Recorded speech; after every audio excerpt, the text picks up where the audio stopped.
नमस्कार विद्यार्थी मित्रांनो, स्वागत आहे तुमचं आपल्या जीडीसीए कॉलेज या चॅनलमध्ये. मी डॉक्टर अशोक जोगदन. तर आजच्या या व्हिडिओमध्ये आपण जे सेमिस्टर 1 आहे आपलं जीडीसीए च्या कोर्सचं, पण हे बनवलंय आपण ऍक्च्युली. म्हणजे तुम्ही असं म्हणू शकता की तुम्हाला बऱ्याचशा लोकांना असा पण प्रश्न पडेल की अरे सेमिस्टर 1 सेमिस्टर 2 असं काय नवीन प्रकार आलाय का काही.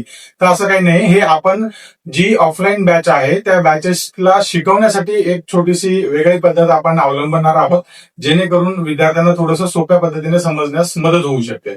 यामध्ये सेमिस्टर 1 मधले जे काही सब्जेक्ट आहेत, ज्यामध्ये आपण पहिलं सांगितलं होतं सेमिस्टर 1 मधले जे सब्जेक्ट आपण घेणार आहोत ते आहेत शेवटचे सब्जेक्ट, डीडीसीएच्या कोर्सचे शेवटचे सब्जेक्ट, शेवटचे 3 सब्जेक्ट. ठीक आहे. तर त्याचं मॉड्यूल कसं आहे, काय वगैरे आहे, या सर्व गोष्टी आपण आजच्या या व्हिडिओमध्ये पाहणार आहोत. हा व्हिडिओ शेवटपर्यंत नक्की पहा. ज्या लोक विद्यार्थ्यांना आपली ऑफलाईन बॅच जॉईन करायची आहे अशा विद्यार्थ्यांना नक्कीच त्याचा फायदा होऊ शकतो. तर चला तर मग सुरू करूया. ध्येय नवीन समोर दिसतंय, बँकिंगचं स्वप्न पूर्ण होणार. जीडीसीएची साथ जिंकायची ही वाट, यशाची गॅरंटी आता सुरुवात. जीडीसीए कॉलेज हो भविष्य उज्ज्वल, जीडीसीए कॉलेज मिळणार यश. सहकार आणि बँकिंग करिअर घडवा खास. जीडीसीए कॉलेज देते यशाचा विश्वास. तर सेमिस्टर 1 मधला पेपर पहिला जो आहे तो आपण पाहणार आहोत. तो आहे मॅनेजमेंट, म्हणजे हिस्ट्री, प्रिन्सिपल अँड मॅनेजमेंट हा विषय. या विषयामध्ये काही महत्वाचे जे मुद्दे आहेत ते आपण काय घेणार आहोत किंवा मॉड्यूल्स कुठले कुठले घेणार आहोत हे आपण डिझाईन केलेले, ते तुम्हाला मी सांगतोय काय काय आहे. त्यामध्ये पहिलं मॉड्यूल असेल प्राथमिक व मूलभूत विषय, त्यानंतर लॉ म्हणजेच कायदा, त्यानंतर समित्या आणि त्यांच्या शिफारशी, याबद्दल जेवढ्या काही समित्या आहेत त्या समित्यांची सर्व माहिती, त्यानंतर संस्था, विविध संस्था आणि त्यांची कार्य, त्यानंतर इतर महत्वाचे विभाग, कार्य आणि त्यांची उपयुक्तता, त्यानंतर सहकारी शिक्षण प्रशिक्षण आणि त्याचे महत्व किंवा त्याची उपयुक्तता आणि अतिरिक्त माहिती म्हणजेच एक्स्ट्रा इन्फॉर्मेशन. त्यानंतर दुसरा पेपर जो आहे त्यामधले जे काही मॉड्यूल आहे, दुसरा पेपर कुठला आहे आपला, कायदा, इतिहास.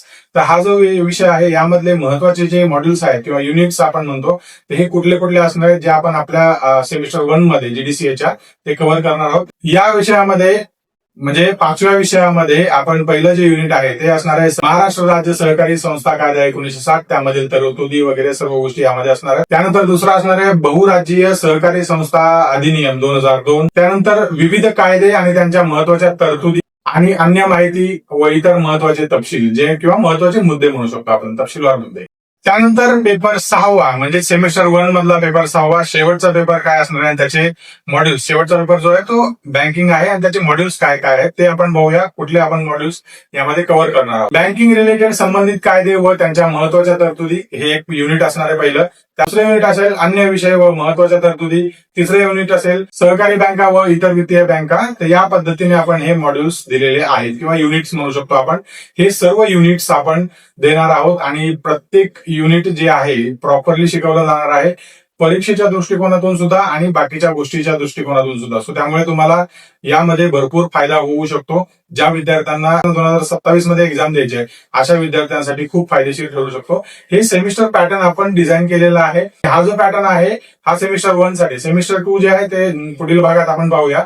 तर सेमिस्टर 1 मध्ये जे काही सब्जेक्ट आहे, आता हे गोंधळ नको व्हायला तुम्हाला, म्हणून मी स्वतःच सांगतोय की सेमिस्टर पद्धती जी आहे ती जीडीसीएची नाहीये किंवा जीडीसीए या कोर्सची नाहीये.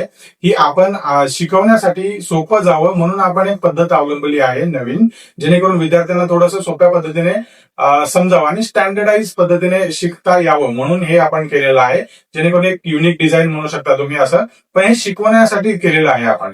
याचं काय म्हणजे परीक्षेमध्ये असं येणार नाही की सेमिस्टर 1 सेमिस्टर 2 अजिबात नसणार आहे. ज्या पद्धतीने तुमचे 6 विषय त्याच पद्धतीने आतापर्यंत जसे होत आले तसेच तुमच्या एक्झाम्स आणि त्या पद्धतीने विषय असणार आहेत. सो त्यामुळे फक्त आपण हे आपल्यासाठी किंवा आपल्या सोयीसाठी, विद्यार्थ्यांच्या सोयीसाठी आपण या गोष्टी केलेल्या आहेत. तर आय होप तुम्हाला ही माहिती आवडली असेल आणि जर हा व्हिडिओ तुमच्यासाठी उपयुक्त वाटत असेल तर कृपया लाईक करा, शेअर करा. ज्या विद्यार्थ्यांना 2027 मध्ये एक्झाम द्यायची आहे, त्यांची तयारी करायची आहे जीडीसीएची, अशा विद्यार्थ्यांना नक्की फायदा होऊ शकतो. आणि जीडीसीए कॉलेजच्या अन्य कोर्सेसबद्दल अधिक माहिती जाणून घ्यायची असेल, ज्यामध्ये जसे ओपन स्कूलिंग कोर्सेस आहेत 10वी 12वी, त्यानंतर डिस्टन्स कोर्सेस, ऑनलाईन कोर्सेस आहेत, एमबीए वगैरे आहे. पुणे विद्यापीठ अशी संलग्नित एमबीए आहे, ज्यामध्ये MBA HR, MBA operation, MBA finance, MBA marketing, MBA supply chain अशा 5 विविध स्पेशलायझेशन मध्ये पुणे विद्यापीठाचे खास वर्किंग प्रोफेशनलसाठी एमबीए आहेत. तर ह्या सर्व गोष्टीचा नक्की ज्यांना एमबीए करायचं त्यांनी नक्की कॉल करून विचारू शकता. प्रोसेस काय, कशा प्रकारे ऍडमिशन होतं, काय वगैरे फक्त एक्झामला यायचं असतं तुम्हाला. सो त्या बाकीच्या गोष्टी ज्या आहेत त्या आपण डिटेलमध्ये बोलू शकतो. तर ज्या विद्यार्थ्यांना करायचं नक्की कॉल करून विचारू शकता. आणि अशाच माहितीपूर्ण व्हिडिओसाठी आपल्या जीडीसीए कॉलेज या चॅनलला नक्की सबस्क्राईब करा. पुढील व्हिडिओमध्ये पार्ट 2 म्हणजे ज्याच्यामध्ये सेमिस्टर 2 चे सर्व सब्जेक्ट आणि त्याचे युनिट्स काय काय असणार ते घेऊन. तोपर्यंत नमस्कार.